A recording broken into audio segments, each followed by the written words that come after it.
Determination, grit, hard work. These are all qualities of successful professional distance runners, populated today predominantly by African athletes. As this has become more and more commonly known, countries like the United States of America have begun to recruit African runners to compete under their flags. How can this be justified? In order to address this present-day issue, we must first attack the past. Throughout the history of track and field, distance running has been a predominantly white sport. According to a 2011 Running USA survey, this holds true today.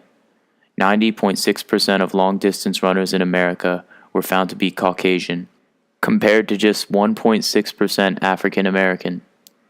Yet the integration of black people into the sport has made progress in recent decades. Here's a photo of the 1972 Olympic 5K, which is a 3.11 mile race. As you can see, just about every athlete in the event was white. Fast forward 4 decades to the 2016 Rio Olympic Games, though, and nearly every athlete in the same event is black.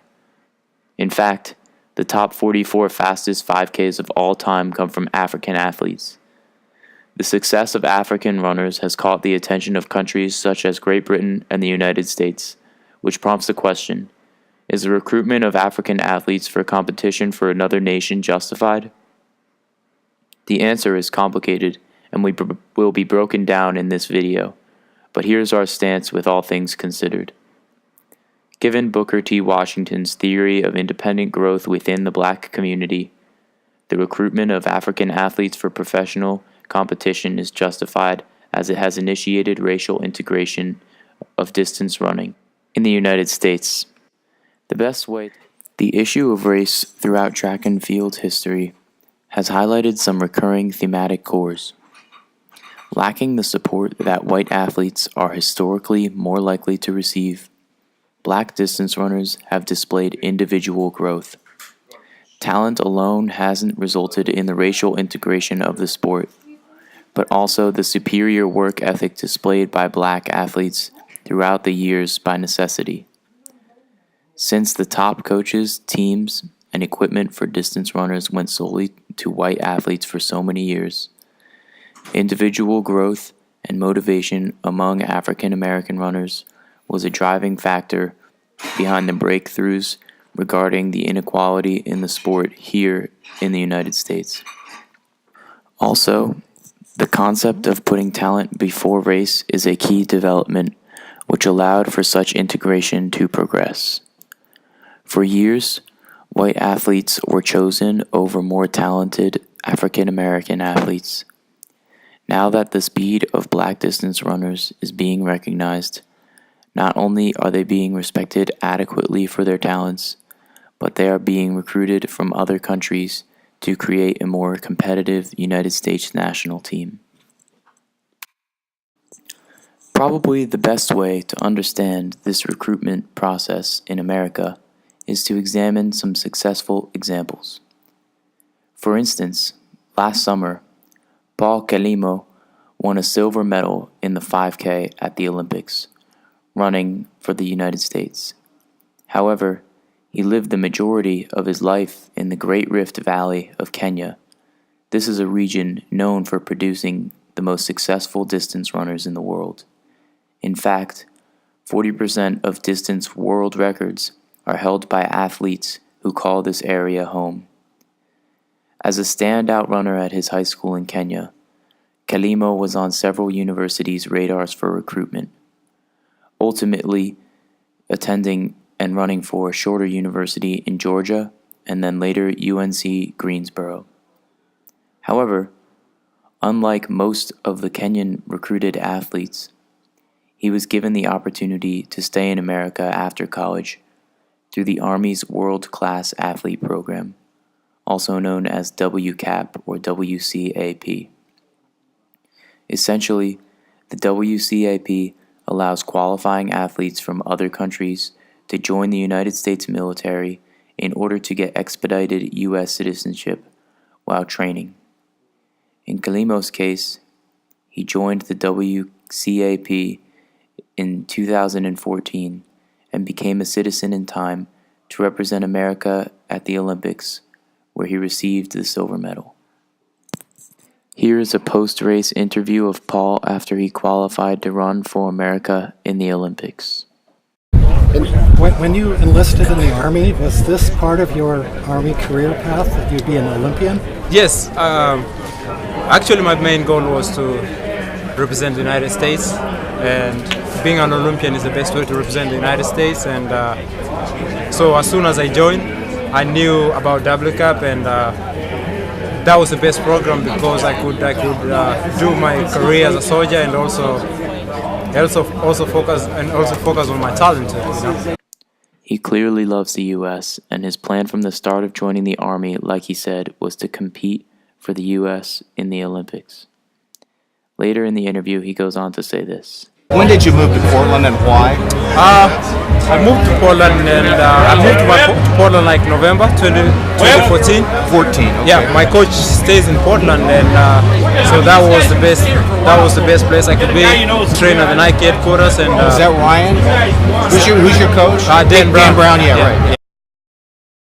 Now we can see that African runners are drawn to America also because of the opportunity that is here and the resources that the nation can provide. Here's a quick clip to introduce the next runner that we will be talking about, Bernard Lagat. In the clip you're about to see, he will be the runner that comes in second place.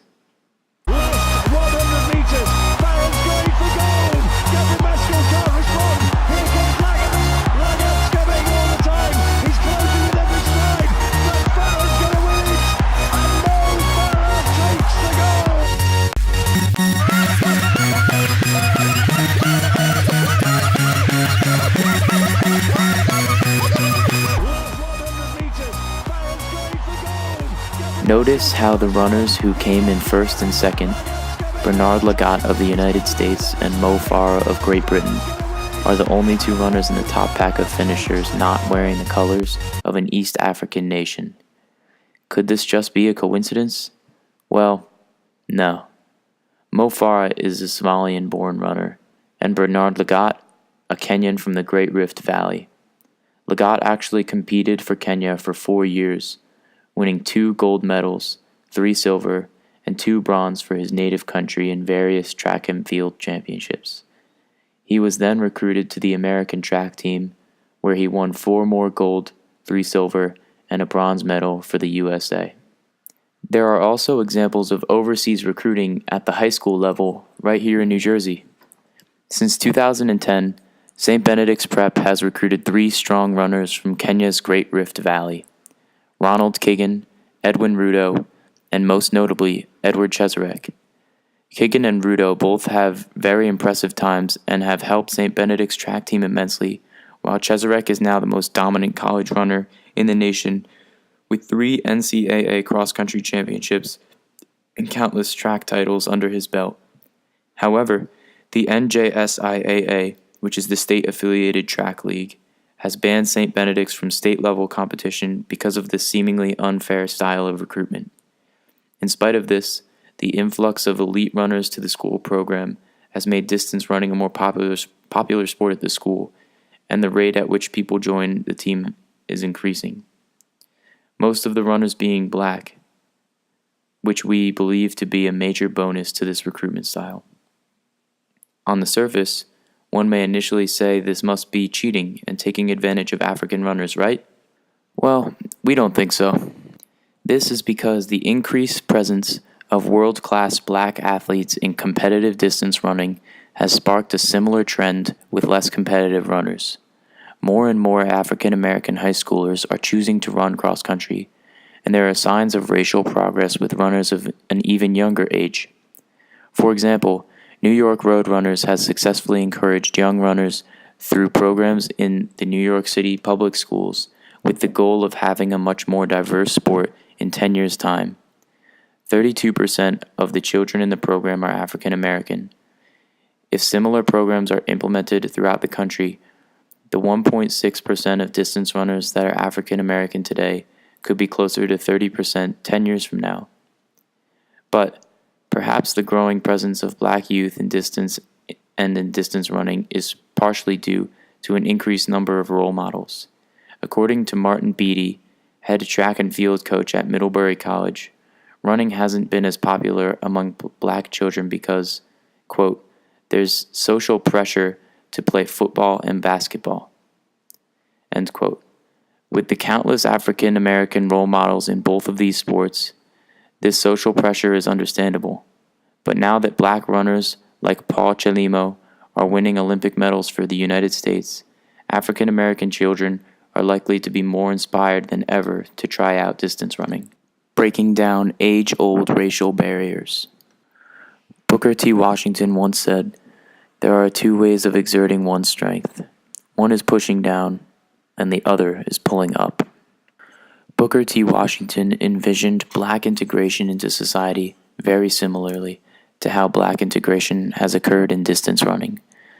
Since white people controlled society both socially and economically, he stressed the importance that black people become more skilled and powerful separate from whites, with the idea that white people would eventually include them for their skills and race would cease to be an issue. Now that the success of African athletes has prompted other countries to recruit them in order to gain a competitive edge, race is no longer the blockade in the sport that it used to be. The increased presence of novice black runners in addition to the elite athletes shows a successful integration on all fronts, just as Booker T. Washington had hoped.